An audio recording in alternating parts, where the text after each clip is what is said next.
Excelente, Viviane. Aliás, bem-vinda, Thelma, da Contabilidade. E claro que nesse momento, algumas pessoas, aliás, boa parte das pessoas tem muitas dúvidas em torno de como vão reagir diante das mudanças propriamente no contrato de trabalho. Algumas pessoas terão, de certa forma, redução de carga, redução talvez salarial, e são esses pontos e muitos outros que permeiam esse assunto é que a Thelma pode nos ajudar a compreender melhor, até porque está ligado de certa forma aí à área dela, a área contábil também, e claro que ela pode esclarecer não só pelo lado do trabalhador, mas pelo lado também do empresário, daquele que é o empregador também, né?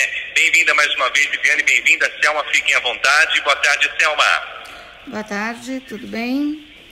Tudo bem. É uma honra muito grande estar aqui falando com vocês. Nós estamos aqui na Contac Gestão e Contabilidade desde 1977, contribuindo aí para a continuidade das empresas e de todos, né? Do progresso do nosso Brasil tão grande e amado. Falar um pouco das medidas provisórias é um tanto complexo, porque em menos de 15 dias nós tivemos uma média aí de 26 medidas provisórias, né? Dentre elas, a que ficou mais com mais dúvida por conta de outras que saíram anteriormente foi a medida provisória 936, que ela trata das opções da redução, se já houve suspensão ou não. Ela trata também do banco de horas, enfim, ela trata de uma série de mudanças aí que ocorreram nesse período aí de pandemia, né, da Covid. E uma das coisas que a gente gostaria de falar bastante, assim, enfatizar, na verdade, é que fica sempre na dúvida com relação aos 15 primeiros dias do atestado quando é Covid-19. Então, está sempre aquela dúvida, paga pelo empregador, pode ser compensado em benefício junto ao INSS? Então, a gente tem uma resposta de que, comprovado por exame, os 15 dias pagos pelo empregador poderá ser abatido da guia do INSS da empresa. Inclusive, para isso, foram criados os 2 novos códigos do CID, né? Para a identificação realmente da doença junto ao INSS, que eu vou até citar aqui o código U07.01, Covid-19, quando confirmado por meio de exame, e o código U07.02, quando há sintomas da Covid-19, mas não confirmado por exame. Então, a gente tem que entender que os CIDs citados, eles foram criados recentemente, especificamente para a Covid-19. E nós temos aí também o CID B34.2, que trata de infecção por coronavírus de localização não especificada. E esse CID, ele é um tanto antigo, porque existem diversos tipos de coronavírus que já existiam antes da pandemia. Porém, muitos médicos estão usando ele para diagnosticar a Covid-19, uma vez confirmado, e que também não está errado. Mas não seria o ideal, porque agora o correto é os já citados. Também nós temos o J06, que são sintomas de Covid-19, mas não confirmado por exame, que é o CID antigo também. Muitos médicos usando para indicar a suspeita. E temos o código Z29.0, que é a necessidade de isolamento.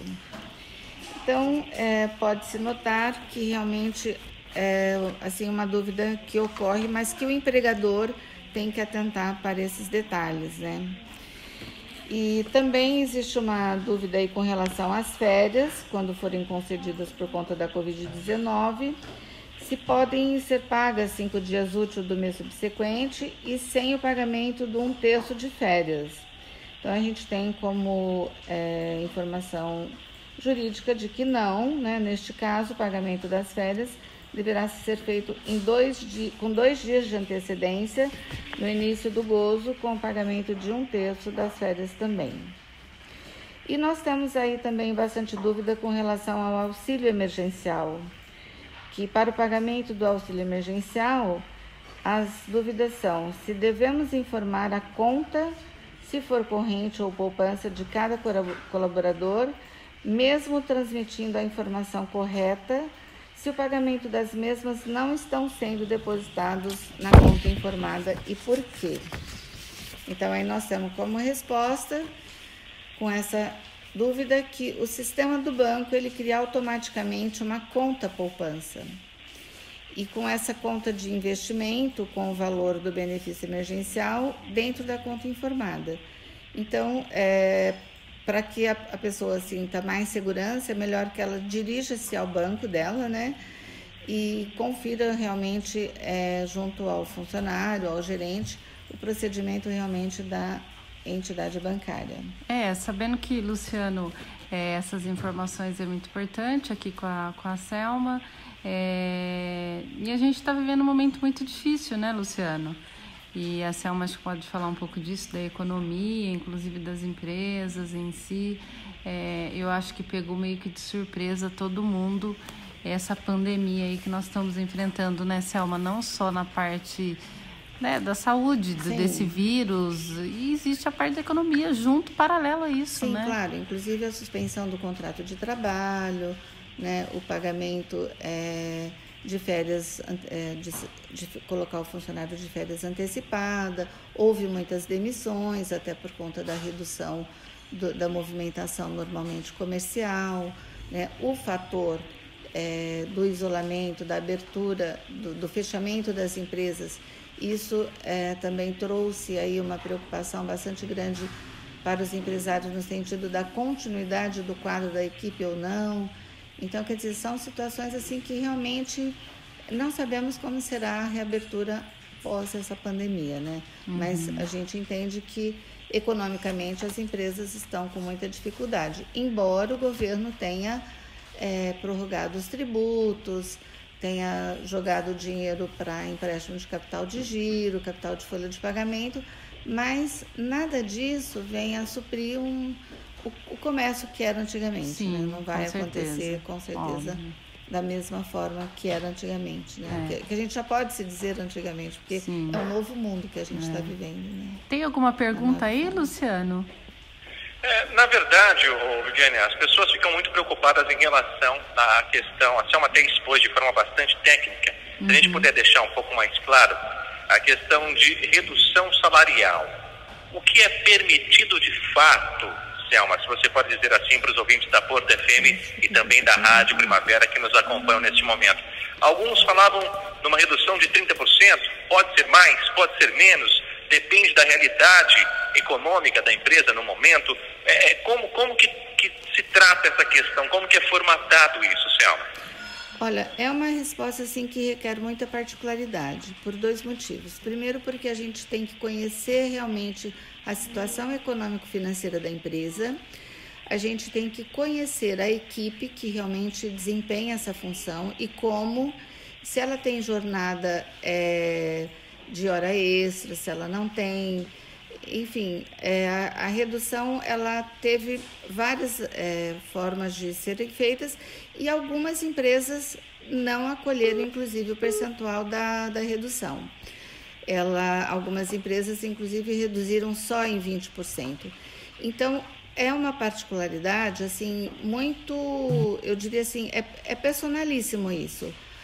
Embora o governo tenha ditado as regras, mas a empresa realmente tomou outras medidas, algumas até menos, eu diria, impactantes do que o governo propôs, que é, por exemplo, uma redução.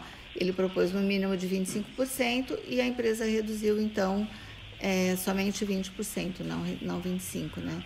Então, é uma particularidade aí que a gente tem que conhecer bastante a produtividade, enfim, e a situação econômico-financeira mesmo, né, da empresa, de cada um. Por exemplo, tem empresa que trabalhava só no horário noturno, então essas horas noturnas são mais caras, mas de repente ela diminuiu o valor das horas noturnas e trabalhando menos horas. Se antes trabalhava 6, então trabalha 4, então houve uma redução só no valor das horas. E tudo isso, claro, com a concordância do colaborador, né, que nem pode ser diferente. uma resposta assim que não é igual para todos, né? Cada um é um. Sim. E aí, Luciano, deu para compreender aí? Sim, claro, obrigado pela resposta, Selma, e certamente creio que boa parte da dúvida que os ouvintes tinham também já foi sanada.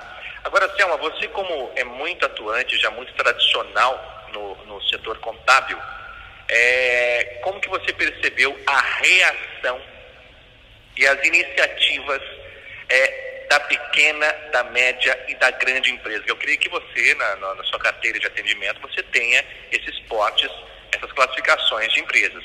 E como que você sentiu o comportamento, sendo ela de Porto Ferreiro, da região, de outra cidade, de outra praça, outra região, enfim. Como que você percebeu? Todas tomando medidas muito parecidas também, Selma?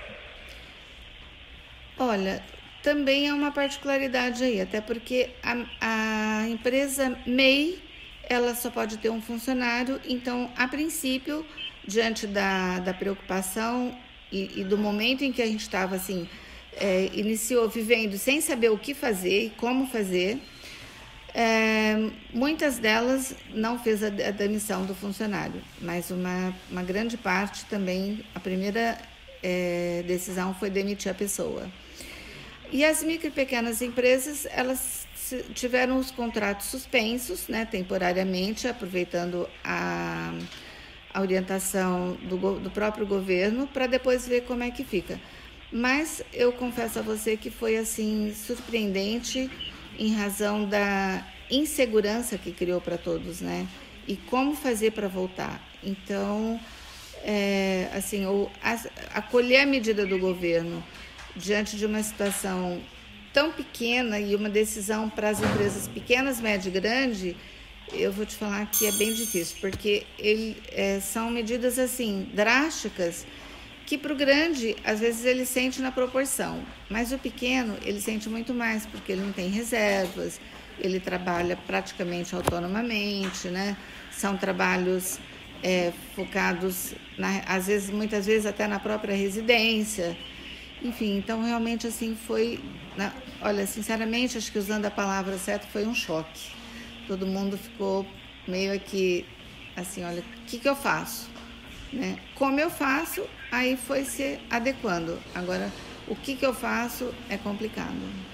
É verdade. Tanto que há empresas, né, Selma, se você me permite, com capacidade até potencial de compra, mas de repente insegura ainda, se investe, se avança, se dá um próximo passo em projetos que já estavam preparados desde o ano passado para serem ativados este ano, mas tiveram que ou congelar ou até mesmo recuar mesmo e até cancelar projetos, acabar postergando isso, né? E você que tem know-how nessa área econômica / contábil, Selma,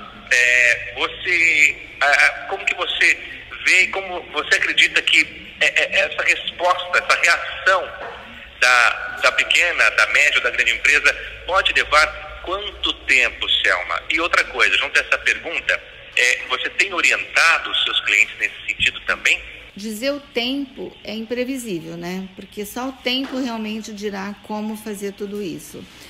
Mas o que eu posso dizer para você é o seguinte, que houve a medida do governo foi assim uma medida, eu diria, não equilibrada, porque veja você, desde o início, algumas atividades se mantiveram como essenciais.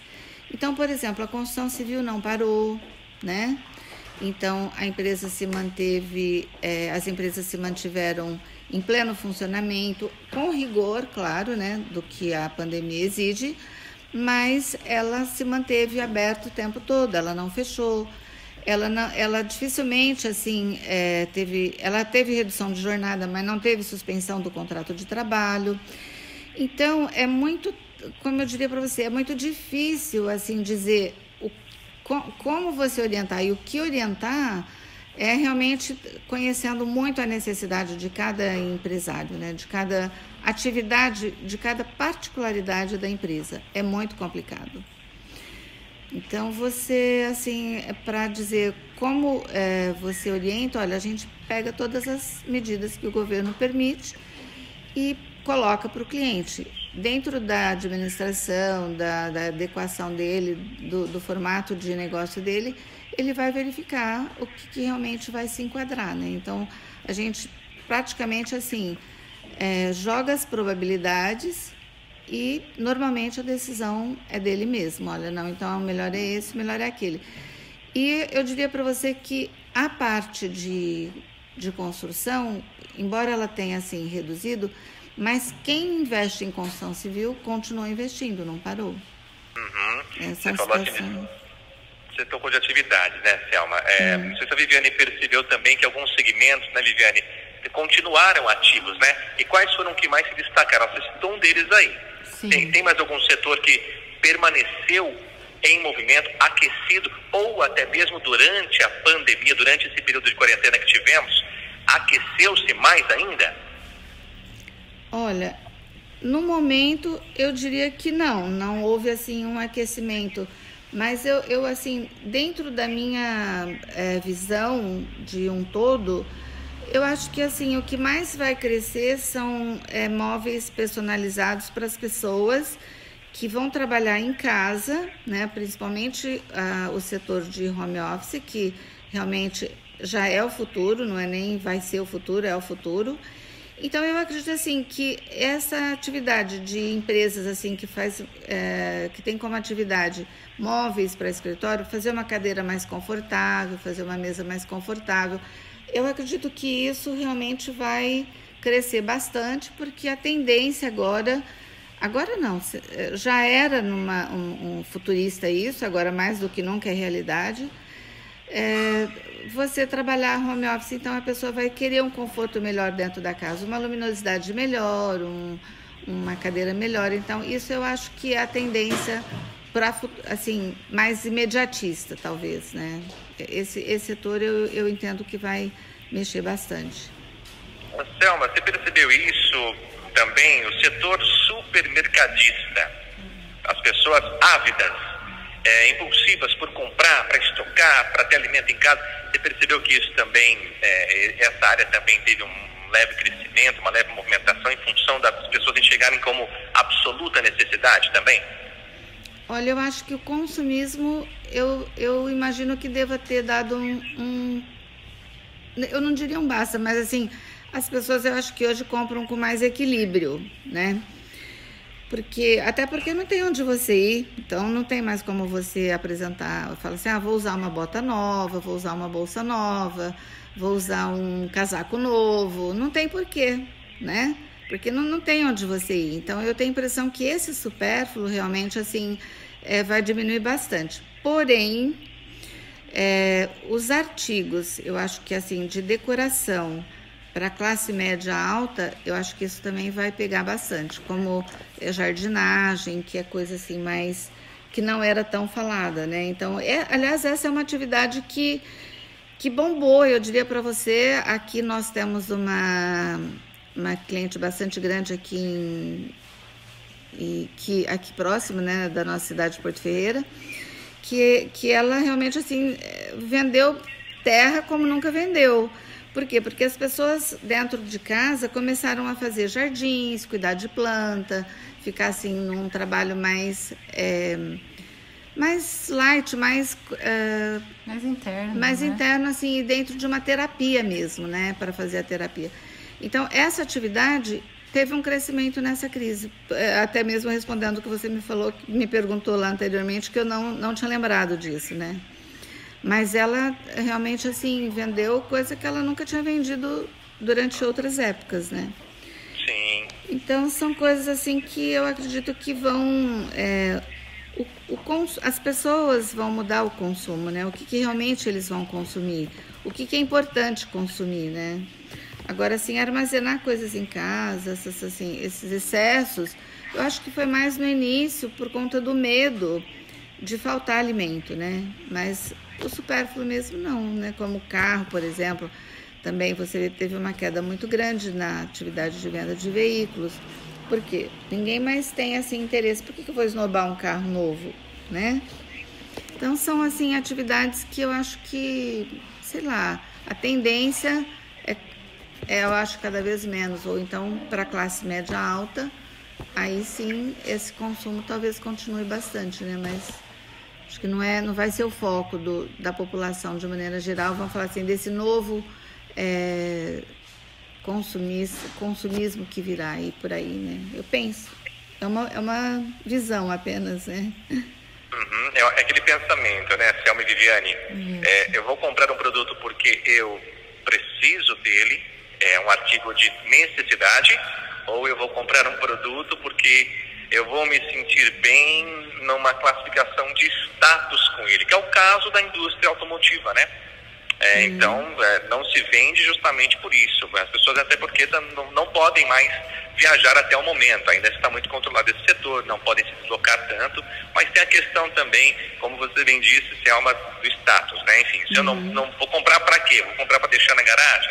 Ou a roupa nova, o sapato novo? É bom, claro, se vestir, calçar bem, claro, é necessário, é fundamental, mas como que eu vou comprar se eu não vou para lugar algum, né? E como você disse, o setor de paisagismo, de jardinagem, eu posso até endossar pessoalmente aqui, Selma, que isso aconteceu em casa, viu? Então, é um fato. Se estendendo até para uma área de horta também, enfim, realmente coisas que nós não fazemos há anos, que estamos despertando para que sejam feitas. Então tem um lado bom também dessa novidade que estamos vivendo aí no planeta todo, né, Viviane? É isso aí, Luciano. E ainda é a melhor, né? É melhor a gente se prevenir e continuar se prevenindo daqui para frente, sabendo que os dados, o gráfico, infelizmente, não só em Porto Ferreira, né, mas como no país todo, em todos os estados, vem aumentando a cada dia. Não sei se a população tem acompanhado, mas eu tenho acompanhado isso assiduamente, dia a dia, né? E os casos têm aumentado. O número de manhã é um, o número à tarde é outro. Tem um aumento de 5 contaminados por dia e a mais dos dados do dia anterior. Então, por favor, vamos continuar usando as nossas máscaras, utilizando do gel, lavar as mãos, né? Toda hora. Quem não tem gel, lava a mão com detergente, enfim. E eu acho que a melhor forma é se prevenir, porque o mercado de trabalho, a economia, ela tem que continuar, ninguém aguenta e não vai suportar até ver o fim aí desse vírus, ou até que essa vacina se inicia para poder fazer uma prevenção melhor, sabendo que a intenção da vacina é janeiro ou fevereiro previsto, né? Os estudos têm apresentado isso, então a gente realmente vai ter que ter isso no hábito do dia a dia, de utilizar as máscaras e o álcool em gel, para o maior cuidado de uma contaminação. Como o hospital disse, o provedor e o diretor técnico a semana passada, a preocupação é que todo mundo se contamine ao mesmo tempo, e aí fica difícil a gente socorrer ou cuidar no hospital, né? Então, que a coisa seja gradativa, né? Se todos vão pegar o vírus, não sabemos, mas a previsão é que a maioria, né, 90% da população vai ser contaminado, mas de uma forma gradativa, né?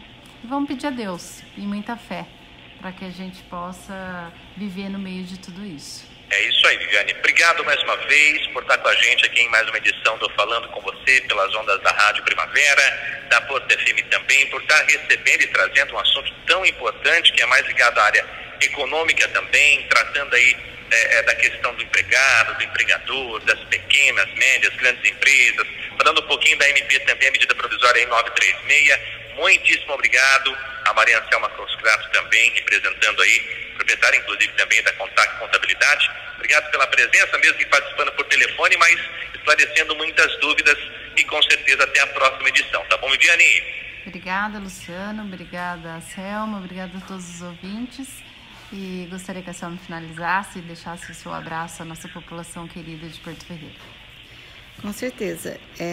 Eu quero muito agradecer essa oportunidade de poder aí transmitir o que a gente conhece um pouquinho, né, para contribuir.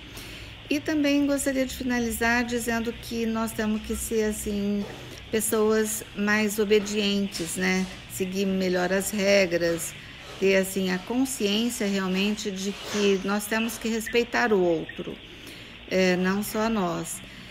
E só agradecer mesmo, pedir para que Deus realmente abençoe Porto Ferreira, que tenha cada vez menos casos, né? E essa população realmente querida que a gente chama essa cidade de paixão, né? Então, meu muito obrigada aí, uma boa tarde a todos e obrigada mais uma vez pela oportunidade.